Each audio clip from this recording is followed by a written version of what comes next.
Hi friends, on behalf of 9th SEM I welcome you all. This is Manish Patnaik, industry expert in 9th SEM. In the previous session we have discussed about the handshaking and its types. Now let's start discussing the practical implementation of RS-232. The voltage levels of RS-232 are very different from most of the systems designed today. So we need a level converter of some sorts to implement RS-232 interface. So this job is performed by a dedicated level controller ICs which is known as MAX232. This is by Maxim Integrated for example. This ICs take in the RS-232 signals and generate a TTL level voltages. TTL stands for transistor logic.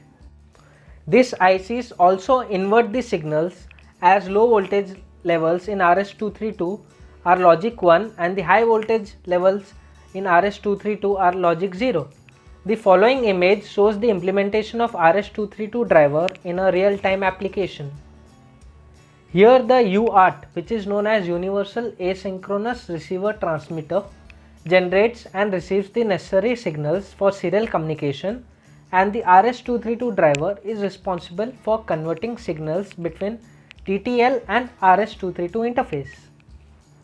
The communication system mentioned in this example is of asynchronous type and it requires synchronization bits, that is start and stop bit, or we can say like start and stop and error checking bit.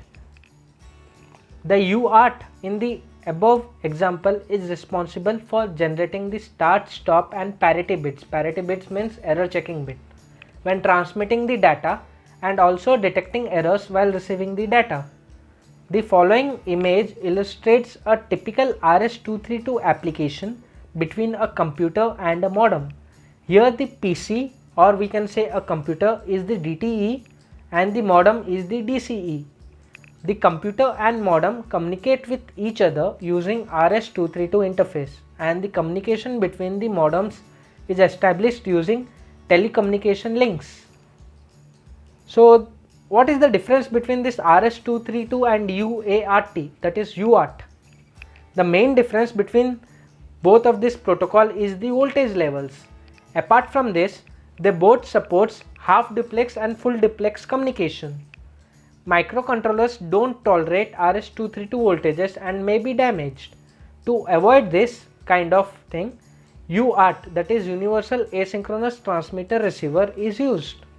It sends and receives the data in the serial form, and to do the level conversion of voltages, RS-232 driver IC such as MAX232 is used between the UART and the serial port. So furthermore, if having any doubt regarding the session, feel free to ask in the comment section. Signing off, have a nice day.